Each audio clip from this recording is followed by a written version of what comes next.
الہی حمد سے عاجز ہے یہ سارا جہاں تیرا۔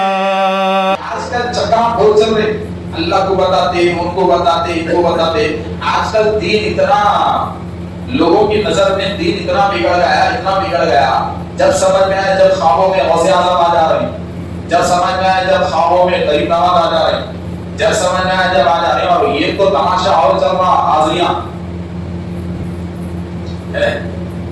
حاضریاں اماوسے کنی میں کیا جا رہا؟ ارے وہ حاضریاتی میڈم کو انہوں سب بولتے تھے، حاضریاتی میڈم کو وہ سب بولتے تھے، لے میں ڈھرے میں انہوں جل جل کے بول رہے ہیں، آنے چلا بول رہا ڈھر ڈھر لو، کیا ہوا؟ پیرانے پھر آ رہا ہے۔ ہاں پھر آدھے گھنٹے کے بعد فلم چینج، کیا ہوا؟ اب غریب نواز آئے۔ پھر آدھے گھنٹے کے بعد کیا ہوا؟ ارے تیرے واسطے نائب رسول آئے، تیرے واسطے نائب رسول آئے۔ یہ ایسا عقیدہ رکھنے والا کافر ہے، ذہن میں رکھیے۔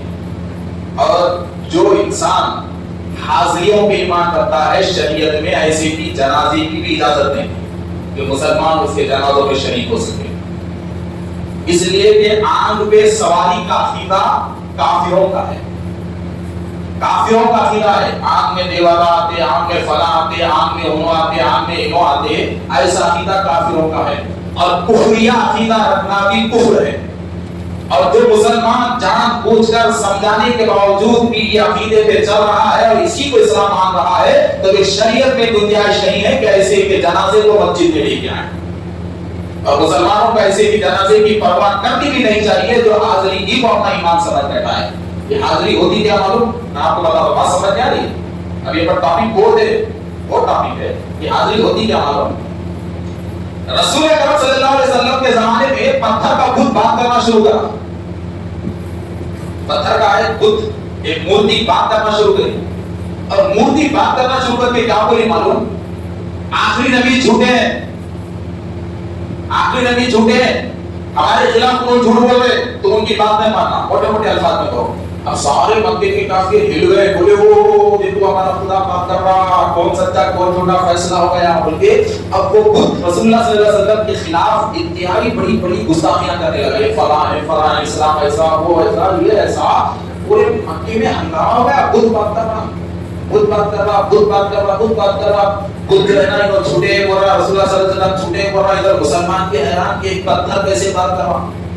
خبر رسول اللہ صلی اللہ علیہ وسلم تک گئی، کیا رسول اللہ فلاں جگہ کا پتھر کا بت بات کر رہا ہے اور آپ کے خلاف گستاخیاں بک رہا ہے۔ اتنے میں حضرت جبریل بارگاہ رسالت میں حاضر ہوئے، کہا کہ یا رسول اللہ، اللہ کی طرف سے پیغام ہے کہ وہ بت اپنے آپ سے بات نہیں کر رہا ہے، بلکہ ایک شریر جن، ایک کافر جن اس بت میں سما گیا ہے۔ ایک شریر جن، ایک کافر جن اس بت میں سما گیا ہے، اور پتھر کے اندر سے وہ بات کر رہا ہے۔ ہم لوگ سمجھتے ہیں کہ بت بات کر رہا ہے اور اللہ نے بات کر رہا ہے، فرشتہ گیا ہے اسے قتل کرنے کے لیے اور فرشتہ اسے قتل کر دے گا۔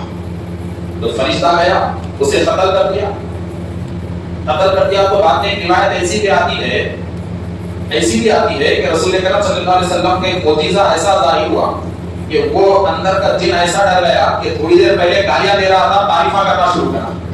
تو کنفیوز ہو گئے کہ یہ کیسا خدا ہے جو تھوڑی دیر پہلے بکواس کر، تھوڑی دیر پہلے تو غلط بول رہا تھا، صحیح بول رہا۔ تو ساری چیزیں بولنے کا مقصد یہ ہے کہ شیطان اگر سمجھے تو پتھر میں بیٹھ کے بول سکتا ہے، موٹی چیز یاد رکھو، جن اگر سمجھا تو پتھر میں بیٹھ کے بول سکتا ہے، تو انسان کے جسم میں سما کے بولنے میں کون سی بڑی بات ہے اس کے لیے؟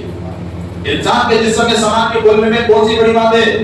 تو یہ سب شیطانی جسم ہے، یہ سب جنات کے جسم ہے، علاج کے قابل جسم ہے۔ یہ ان کی آنکھوں میں جنات ہے، ان کی آنکھوں میں شیطان ہے، جو بیٹھ کے دعوے کرتے ہیں کہ غریب نواز کی حاضری آئی، پیران پیر کی حاضری آئی، نائب رسول کی حاضری آئی، اماں جان کی حاضری آئی۔ یہ مسلمان نہیں ہے بلکہ چلتے پھرتے کافر ہے۔ اور مسلمانوں کو چاہیے کہ ایسے حاضری کے آنے والوں کو پہلے سمجھائے اور نہ سمجھنے پہ ان سے اپنے تعلقات کو توڑ دے، اس لیے کہ ان کی حرکت کی طرف سے ہماری نسل ایمان سے ہٹنے کا بڑا چانس رہتا ہے، ایمان سے ہٹنے کا بڑا موقع رہتا ہے۔